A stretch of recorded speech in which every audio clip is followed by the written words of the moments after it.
को रिसीव भी करेगी। भाई हिंदी अखबारों ने लिख दिया है, भारतीय फौज की बड़ी मुसीबत दूर होगी, भारत के बल्ले बल्ले होंगे। जाहिर सी बात है, भारत की इससे हवाई ताकत बढ़ेगी। बताना यह चाह रहा हूं कि इस रिपोर्ट में कहा गया है कि भारत इन फाइटर जेट के पार्ट्स को निकालेगा और उन पार्ट्स को अपग्रेड करेगा और इस जैगवार फाइटर जेट को top most advance fighter jet बनाने की तैयारी करेगा। तो इससे समझ सकते हैं कि भारत के मुसलमानों से हिंदुओं को इतनी तकलीफ है, लेकिन विदेशी मुल्लों से ये फाइटर जेट लेकर चौड़े में घूमेंगे। क्या दोगलापन है भाई तुम्हारा। उधर रशिया ने भी भारत की बल्ले बल्ले कर दी।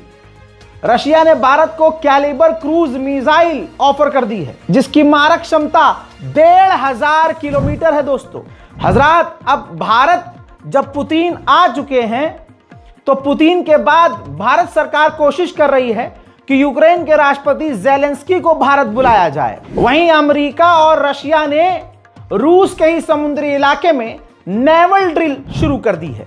उधर पाकिस्तान के अंदर के हालात मैं डायरेक्ट आपको दिखा रहा हूं। ये देखिए, पाकिस्तान की फौज, पाकिस्तान की पुलिस, पाकिस्तान के अंदर जो अफगानिस्तान के लोग अफगानी रह रहे हैं उनको बिना किसी वजह गिरफ्तार करना शुरू कर चुकी है। इससे साफ दिख रहा है कि पाकिस्तान और अफगानिस्तान के रिश्ते कितने खराब हैं। हजरात, उधर जापान और चाइना के भी बहुत खतरनाक मामले हो गए हैं।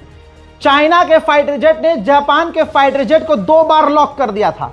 सिर्फ एक बटन दबाना था और सामने से जापान का फाइटर जेट बूम हो जाता।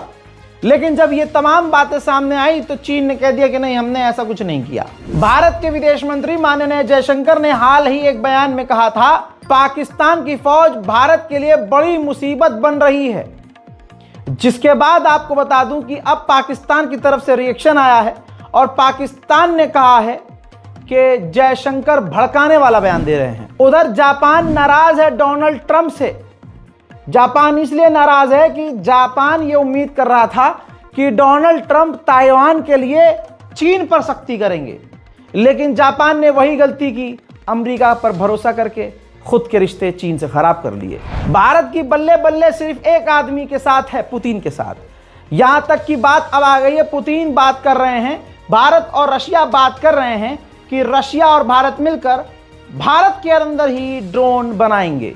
अगर ये हो जाता है भाई साहब तो मजे आ जाएंगे। उधर भाई साहब टैरिफ ना हो गया, हथियार हो गया। भाई अब फ्रांस ने भी धमकी दे दी है चाइना को कि आपने यूरोप और अपने आसपास के इलाकों में तनाव अगर कम नहीं किया तो हम भी आप पर टैरिफ लगा देंगे। उधर वेनेजुएला पर जुल्म है अमेरिका का, सबको पता है।